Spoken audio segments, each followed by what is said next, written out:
The Ontario Legislature resumes sitting tomorrow after a turbulent week for Premier Doug Ford. For more on what to expect, we're joined live by CTV political commentator Scott Reid. Happy Sunday morning, Scott.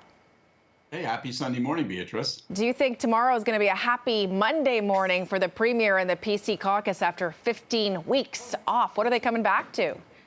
I have no idea what Jessica's going to predict, but it's going to rain on Queen's Park. I'll tell you that much. Look, the government, the Ford government is reeling. And, we've seen a full-fledged, full-throated reversal on the Greenbelt.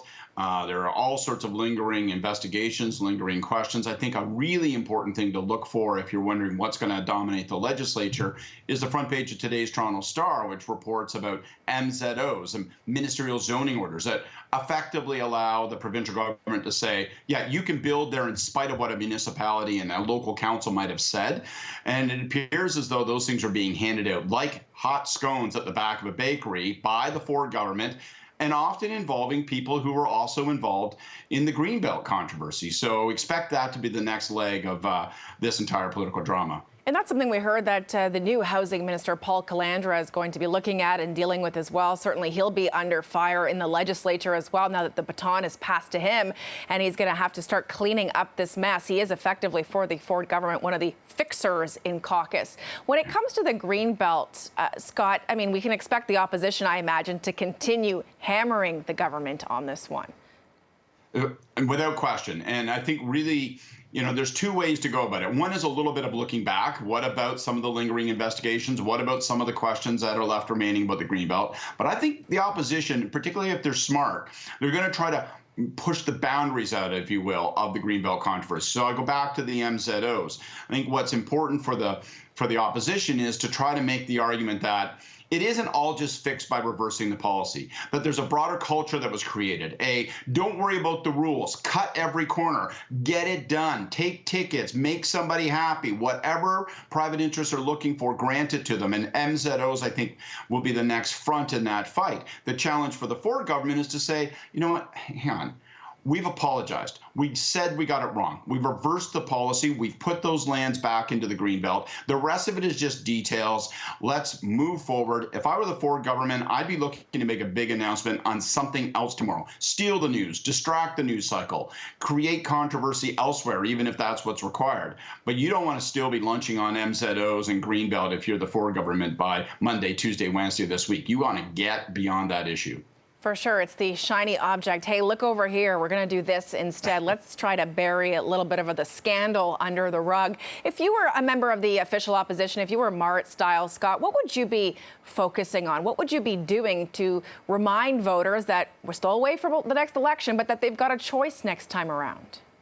Well, I think you zeroed right in on the big challenge for the opposition and the advantage the Ford government does have, which is that it's a long time before the next election. How do you keep this thing in the news? How do you make it a permanent wound for the provincial government? And I would go big or go micro. And what I mean is, if I were the opposition, I'd be saying, look, let's open up this whole new area of MZOs.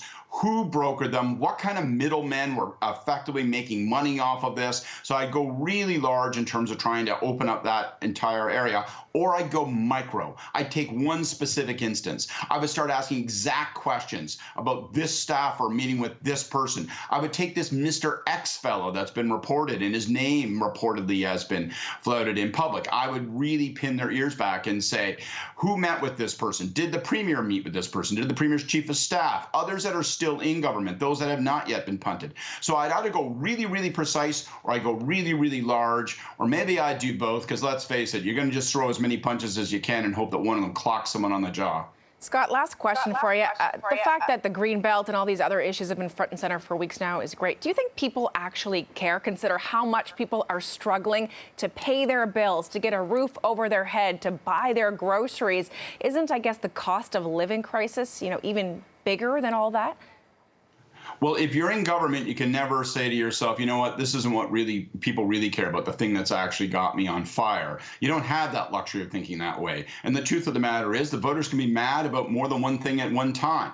So I think it is an answer for the Ford government to try to get off of the Greenbelt, get back onto the topic of what they're trying to do to address affordability.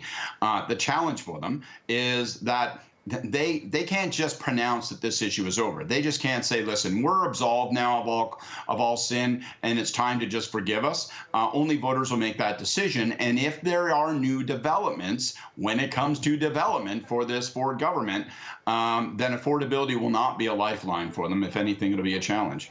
All right, CTV News political commentator Scott Reid, thanks so much, and we'll wait and see if it rains on Queen's Park tomorrow. Thank you. Thanks, Beatrice.